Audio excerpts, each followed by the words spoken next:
Well, I am now here with the one and only Felix Biederman to talk about the Juul ban. First, I feel like I should disclose that I am a cigarette Luddite. I have never owned a Juul in my life. In my mind, the pinnacle of nicotine technology is still like the Camel Crush. By the way, regular cigs are under attack too, and maybe we can talk about that. But first, Felix, your thoughts on the pending Juul ban at a time when gas is like $8 a gallon in California. We obviously have no national health care or sick leave. And of course, in half the country now, the only way to get an abortion is to like beg your boss at Citibank to let you put your hundreds of miles of travel to a different state on the company credit card. Yeah. Well, in my opinion, the Juul ban is not, it's not despite all those things. I think it's because of all those things. Yeah. I think you're like me and you spent a great deal of your life in very blue cities inside very blue states. And since really since the 70s, the American mayor has been kind of hamstrung in what they're able to do, similar with the city council. There are some things they can do. They don't have to be quite as shitty as they are now, but at least since Ford to New York dropped dead, the American municipal power has not been what we would like it to be. Yeah. But you've got to look busy, right? And if you've lived in a blue city, like either of us have, and I'm sure a lot of people listening have, you've experienced Democrat look busyism.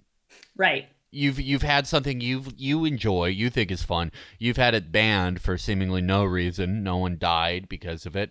No one's life was saved because it was banned. No one's life got better after it disappeared. But because there were all these problems they couldn't solve, either because of limits on their spending or limits on their legal power, something you like was taken away. Now we're witnessing it on a federal level. What's interesting about the Juul ban, though, is remember how this was Melania Trump's big thing? There's Yeah. there's kind of like a bipartisan ring to this one. Well, that's, I mean, you know, Donald Trump was a big city Democrat for his Very true. 80% of his life. And Yeah. he showed some of that. Cunning and poise in 2018 when he was, most of his agenda had gotten railroaded, and he didn't really give a shit. I mean, they did do that tax cut, but repealing Obamacare, that was dead in the water. I don't think the Supreme Court would have repealed Roe v. Wade during his presidency. And it's like, okay, well, I got to do something. Okay, this big company is trying to get kids to vape. Okay, well, I'm going to stop it. And of course, he took this strange step of banning the good flavors, whereas Biden is just also a strange step, getting rid of it entirely, which is, I don't know, equally weird to me because, Juul isn't the only game in town. Right. But actually, it's funny. I mean, I said earlier that like I don't know anything about Juul, so like I had to do a little research to like figure out what the current state of like the vape market is. And apparently, the teens, who are the demographic that everybody is so concerned about when it comes to Juul, have just like moved on to a different nicotine product completely. And honestly, like I read about this late last night, so I was like a little bit tired, and I'm probably misrepresenting it a little bit, but it kind of sounded like they're just like something was invented that's basically just a cigarette. Like it was like, here's a new disposable nicotine packet that comes in a tube and you like ignite the end. I don't know. I'm like lying about the last part a little bit, but it was like they just invented a cigarette again. Anyway, the point being that the teens are onto something new now. I know what you're talking about. It's the Puff Bar. The Puff Bar. Yeah. What is that? Do you have one with you right now? No, I don't use. You said you're a cigarette Luddite. I still would be if I didn't stop having balconies. Yeah. The only reason I got started on Juul, and then I moved on to a more esoteric product once the good flavors were banned. Yeah. Just when I stopped having balconies, I was like, okay, well, I'm not going to start smoking inside. But yeah. I don't recommend people do one or the other. I mean, this is probably very bad for you, and cigarettes have things that are bad for you about them. They have things that are good for you about them. Yeah. Yeah. Um, Well, that's the thing that's most frustrating about all of this is like I don't want to be like I am defending the corporation Juul, let alone right. big tobacco, you know? Right. It's more of a philosophical thing for me. Yeah. But Yeah. so Juul, the reason the Juul was such a hit was because it used nicotine salt. Hmm. Nicotine salt versus e-juice. E-juice is the thing that was mostly in vapes prior to I'd say about 2014, 2013. E-juice is typically very, very much lower in nicotine concentration. It doesn't Hmm. have that throat hit. You know how when you hit the Juul, it hurts your throat in the same way that a cigarette does? I mean, And no, that's, no, I don't know because, like I oh, said, I'm not a Juul user, but I'll take your word for it. you never hit one though? You never, like, just out of curiosity? You know, maybe out of curiosity, but I remember nothing about the experience other than that it probably just made me want a regular cigarette. If you're dedicated to smoking, I don't think Yeah. it's gonna. If you have no intents of quitting, I don't think it's gonna bring you over. Yeah. But Well, listen, so speaking of quitting, though, the other thing is that the Biden administration is like basically like, we're going to make a decaf cigarette now. Did you see that one? That was that sort of in tandem with the Juul ban. yeah, that I mean, all of it is very stupid to me. Yeah. Because okay, if you want people to stop smoking, Juul and in general nicotine salts are a great transitory thing Hmm. Hmm. because they deliver a similar amount of nicotine. They hit your throat. It's Hmm. really the physical feeling is what you have to replicate. I tried vaping in 2013 to get off of cigarettes, An and early adopter. yeah, and it wasn't. It didn't have the same feeling, and Yeah. it didn't hit my throat in the same way. I kept smoking until Juul, and now I quit Juul. I quit nicotine salts, and I like get a much lower nicotine concentration through like this now. But it was a gradual thing over years. Um, by both eliminating Juul, limiting the American e-cig market, and then bringing down the amount of nicotine in American cigarettes, what you're going to do is just make people consume more. I mean, the thinking in the first place with light cigarettes was, oh, there's going to be less toxic payload per drag in a cigarette if we make the filters longer. Well, it turned out people just take longer drags. Yeah. And a similar thing is going to happen here. People will probably just smoke more cigarettes and they'll buy more packs. They'll go from Yeah. smoking 15 a day to 25 a day. Yeah, I want to go back to your earlier comments on this kind of like performative democratic mayor do something ism because I think that you're totally right about it, but at the same time it got me thinking about how the result of that do something ism is just that everybody will be pissed at them. So like what is the political utility in the end?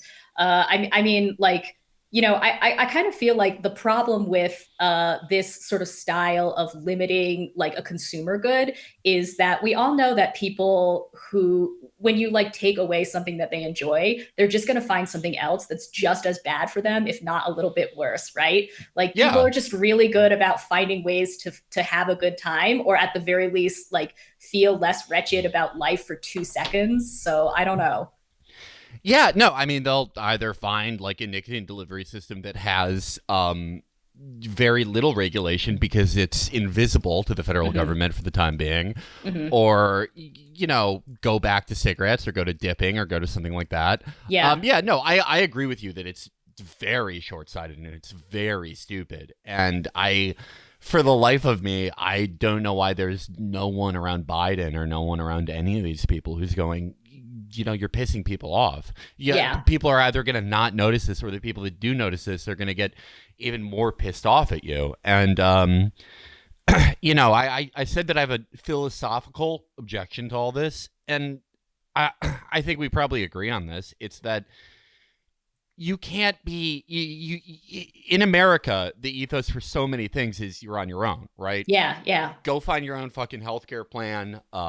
Go find go find your own income. Go find your own job. Go find your own housing. Hmm. Figure it the fuck out. There are barely any rules around any of this.